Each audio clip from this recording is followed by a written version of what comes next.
Welcome back, and today we have Sasha Priest, who's a psychologist and energy healer, and she's here today to talk to us about sleep difficulties. Welcome, Sasha.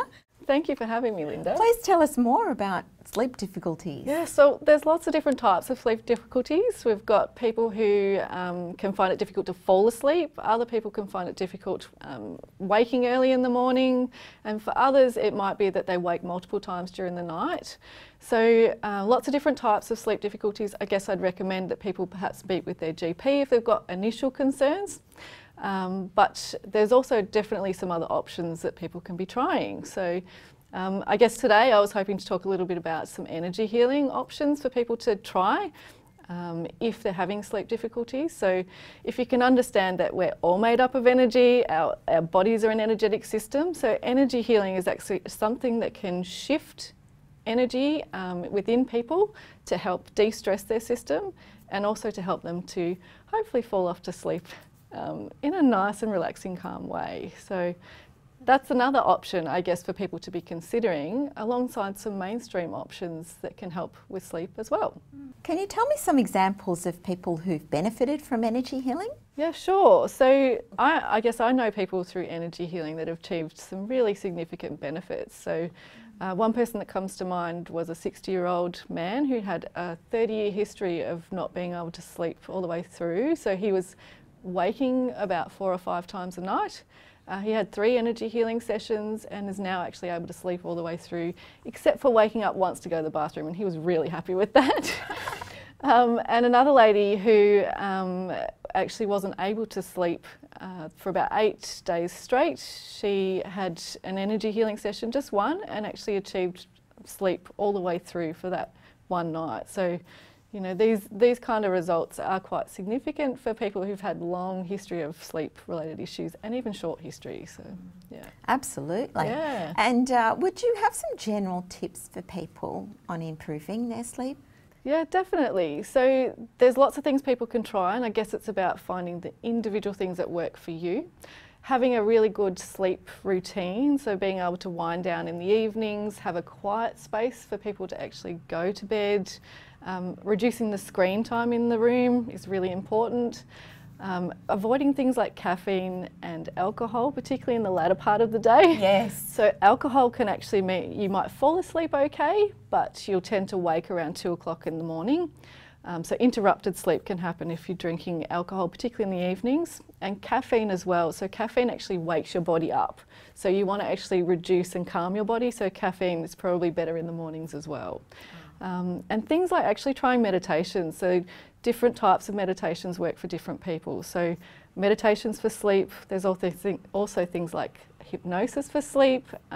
There is nature sounds that people can find helpful, and also things called sophageo frequencies, which actually help people to fall into a nice gentle sleep as well. Oh, okay. Is that sound thing? Yeah, sound. Yes. Yeah, definitely. Yes. And I guess the other thing for people who think a lot at night times, actually just having a small notepad next to your bed, so if you're waking and you've got things going around in your head, just jotting some things down on the notepad so that then you can actually address that in the morning and, you know, put it away and actually focus on getting back to sleep. Oh, that's great. I've done that myself. Yeah, I've got that, you know, with the notepad next to the bed so you can get it out of the brain. Yeah, no, it's really helpful, I think. So. Yeah, totally. Yeah. Well, that's wonderful, Sasha. Thank you so much. Thank you. And for more information on improving your own sleep, please go to our website.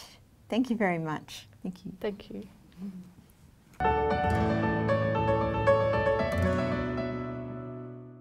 And now we're welcoming back Sondre Kalik, our Women's Sales Success Coach, and she's here today to talk to us about finding peace within sales. Yeah, I am. I know, it seems like, sales. I know. Making peace with sales. Most people don't think about this aspect of their business in terms of like how much resistance it actually builds up for them. You know, like to, especially as entrepreneurs, and you know, people in sales have this to a degree, but it really is when we're putting our own work out into the world that this really comes up for a lot of people. And so making peace with sales is, first of all, understanding what sales is and what sales is not. And how is a way as we as female entrepreneurs can do it in a way that is of service to us and of service to our clients is to have a conversation with them about what it is that we offer. But our role in that conversation is to listen more than we speak. So we are actually, you know, if you're talking more than 20% of the time, you're actually doing your conversation that you're having with somebody a disservice. And so, you know, with making peace with sales, it's also this awkward, you know, it's a tendency for it just to feel a little awkward for a lot of people. And so one of the practices that I teach women is for them to be able to align authentically the value of their work to the price and package of their work. And so in that, we get to really see that the work that we're taking out into the world, when we're solving somebody else's problem, when we're coming from our own experience and we're coming from knowledge and, you know, we have all of this resource, if we can really help one person transition from where they are to where they want to be, then that is priceless. And when we can really stand in the value of who we are and what we're offering, sales takes care of itself. Because there's no need to push, there is no need to discount. That's a really big one when making peace with sales, being able to stand in the value of the work it is that you do. And so the other part of making peace with sales is understanding that however good your product is, however good the service is that you offer, nothing can really start until there is that exchange. I have something to offer, and the monetary exchange for that transaction is called a sale. And so, you know, the highest service that we can be is to actually make that offer and make that invitation. And actually, I see that in business, if we're not making those offers and we're not actually making invitations for people to work with us, then we are actually not being of service. So why do I term this part making peace with sales? Because, you know, as female entrepreneurs and people that are taking their services out into the world, gifts and talents that they believe are going to help transform somebody's life, they really have this big heart of service that they really do, in fact, want to help people, right? And then it kind of goes, oh, and now I've got to ask people for money. Right? Their whole energy shifts and their whole way in which they see their gifts changes, right? And why is that? Mostly because in sales, you know, until you know how to do one in flow and what that all looks like, our main perception of sales is really a perception. It's been what we've accumulated over time. It has been around how we have been sold to in the past. It's about how we have met people and bought products or services from them where it was a lot of pressure. You know, there's a lot of, I don't really like to say it, but there's a lot of discomfort around selling because often there is that pressure. You know, we feel that we've been, you know, somebody's talked us into something that perhaps really isn't what it is that we want. Like that kind of used car salesman. It's exactly like that. It's exactly like that. And, you know, they've rubbed their hands, they can kind of see us coming and we feel that, right? And so in sales, particularly in our businesses, we want a process that aligns with us, you know, that is still in the value of the service that we're offering, right? And for us, it's not about the money. But at the same time, we need to be able to bring money into our businesses so that they prosper, so that they, you know, there's more people that we can help and there's more people we can serve, and, you know, we get to experience more of our lifestyle and the things that we want and the things that are going to bring us joy. And so in the sales process, you know, for your own business, you've really almost got to let go of every sales encounter that you've ever experienced that didn't serve you, that made you feel uncomfortable, and you didn't go home with something that, you know, you really loved as much. So it's a really good idea to be able to determine what sales is and what sales isn't. So it isn't a conversation where there is any pressure. There is not a conversation where you are basically just selling somebody something to fatten your own wallet. especially in this entrepreneurial space where we are offering transformation. We really want to be able to feel like there is an exchange called money for the value of the work that we do. And being able to be in a process or be in a conversation with somebody where you're actually a guide. You are not looking for an outcome called a sale. You are looking to help them make an actual decision. And that is when we get to be of our highest service. You know, our value really comes through when we are of service, but we're not attached to them saying yes to us. Thank you, Sondre. And for more of Sondre and making peace with sales, then please go to our website, healthwellbeingandlifestyle.com.au. We'll go to break now, and after the break we'll be back with George Dintilis, who's back with us today to talk about healing trauma.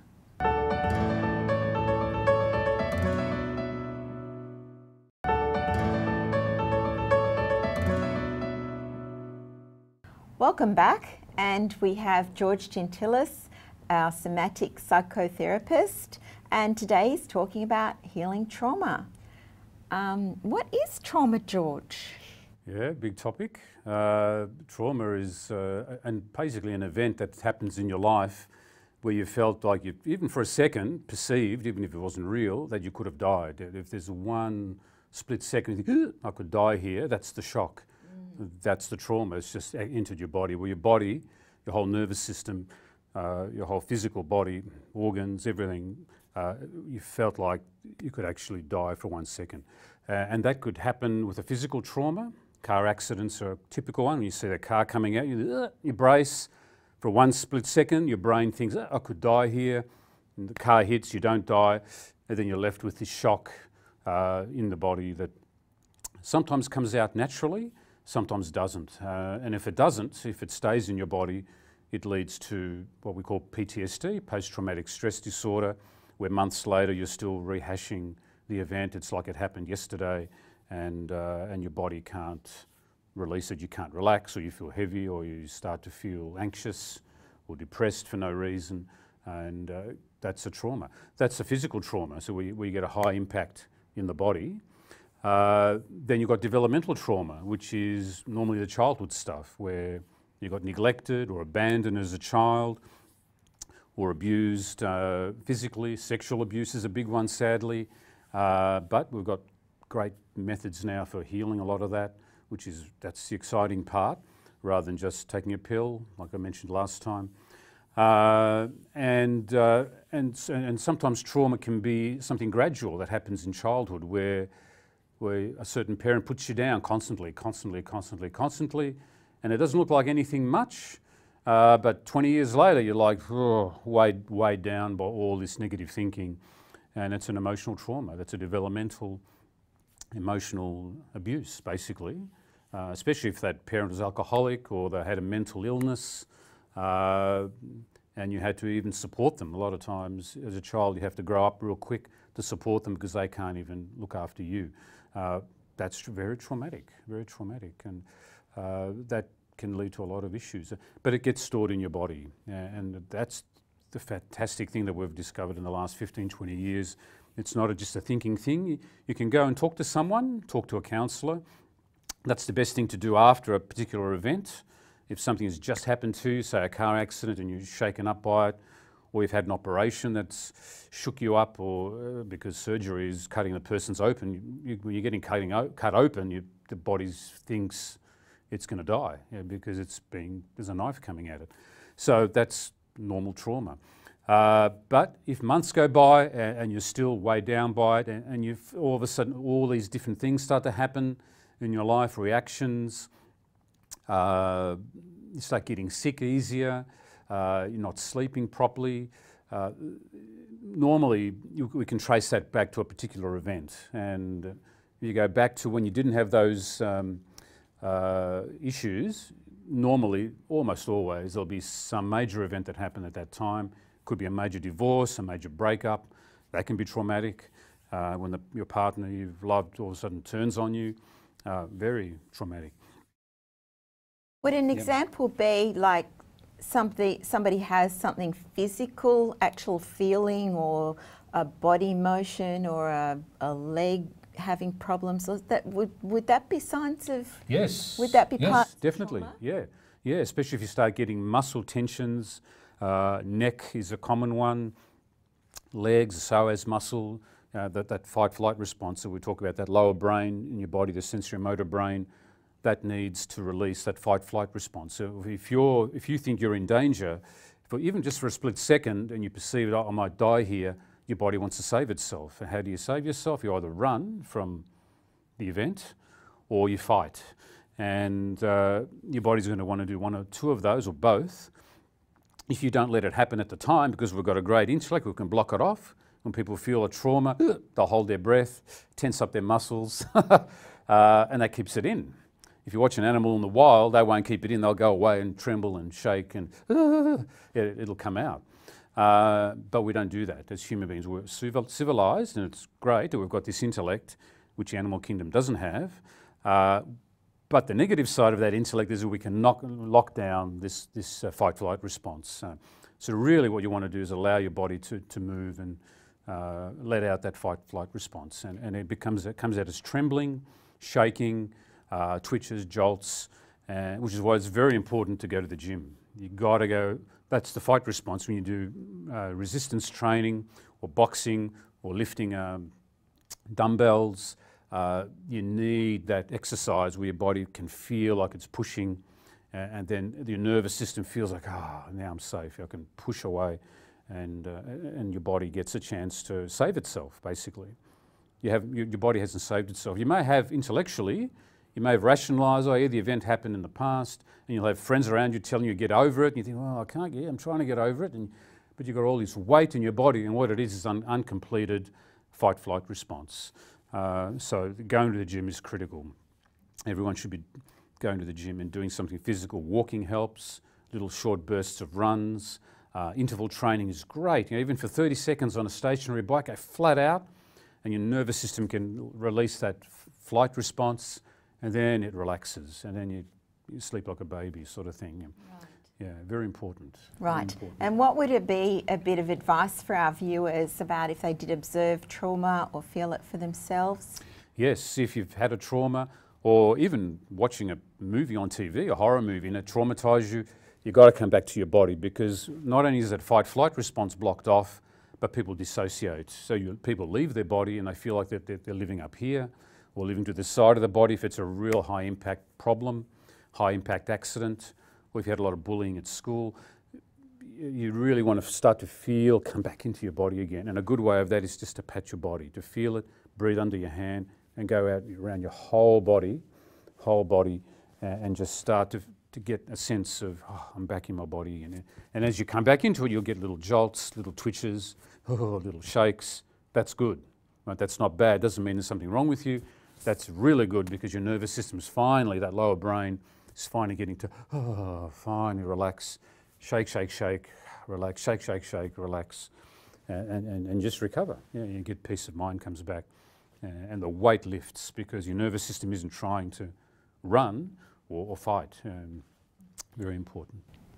Oh, well, that's wonderful, George. Thank you for sharing, and you'll be back with us another time, next time, I believe, and you'll be talking about how trauma shows up as anxiety. How anxiety shows up, Right. that dreaded stress in our lives, Yep.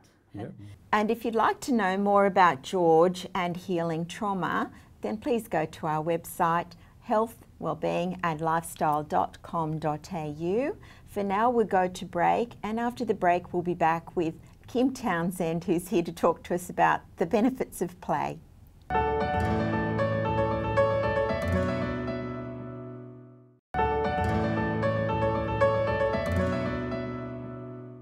Hi, for our next segment, we have Kim Townsend back.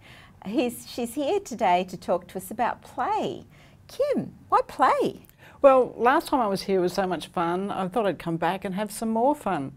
For me, one of my favourite quotes by George Bernard Shaw is that we do not stop playing because we grow old. We grow old because we stop playing.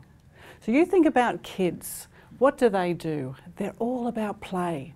And for them, play is curiosity, it's learning, it's discovery, it's figuring out their skills, their abilities, and also, you know, how they socialise. And somewhere as we grow up, we're told, grow up. And it's like, to be grown up comes with seriousness. And what is that about? We all, yeah, and I know that just when you're learning, if something is fun, it's that much easier to learn. And you know, just being playful adds that spice to life. And we forget to play, don't we? Absolutely. Yeah, absolutely. And it's different. Play is different to a game. A game has rules, and there's usually an outcome, a winner or a loser. Play is just having fun for the sake of playing. It then, it also, chemically in the body, it helps you stay younger. It makes you smile. It makes you laugh. And it's just simple things. I mean, you see on the movies when two lovers are on the beach, they're running around, they're playing like kids. And adults love to play with kids. It's the practical jokes. Just bringing that stuff into your life every day. It's having that youthful attitude and approach to life, and it just makes things so much nicer. And I guess it's that communication with yourself as well, isn't it? Absolutely. It's communicating with yourself and being okay to be free and creative, and it just helps with connection. If everything's always serious and deep, it's like, it's so heavy, but lighten it up. And just have fun. Yeah, totally. It's so important, isn't it? And I know for much of my life I didn't have lost that sense of play. So what things would you say, people could play at? Absolutely anything. So if you're at work and it's one of those tedious, repetitive jobs that you just go, oh, I'm doing this again. It's like, okay, how can I make a game out of it? How can I make it playful? Or even just going to the supermarket, instead of just pushing your trolley along, even if people are watching, just, lift yourself up on the handlebar and have a bit of a ride. Or I know with my kids, when I've gone shopping with them, they might have the shopping list and I'd be getting stuff. If it's a loaf of bread or something that's not going to break, throw it into the shopping trolley and just have a bit of fun. Life does not have to be serious. That's so true. Yeah. We do forget, don't we? We can get caught up in that internal stuff that goes on and not breathing, as you mentioned last time you were here, and then it's lost. Yeah. And even if something is serious, people can just get heavy and the energy just becomes really, really dull. But if you put a little bit of fun into it, it can actually lift the energy, and even having playfulness within seriousness is really important. Oh, gee, that's also relevant. It's just wonderful. Thank you very much for sharing that. And for more information on play and Kim, once again, please go to our website. And for now, we'll say bye-bye till next week from us all here at Health, Wellbeing and Lifestyle. See you next time.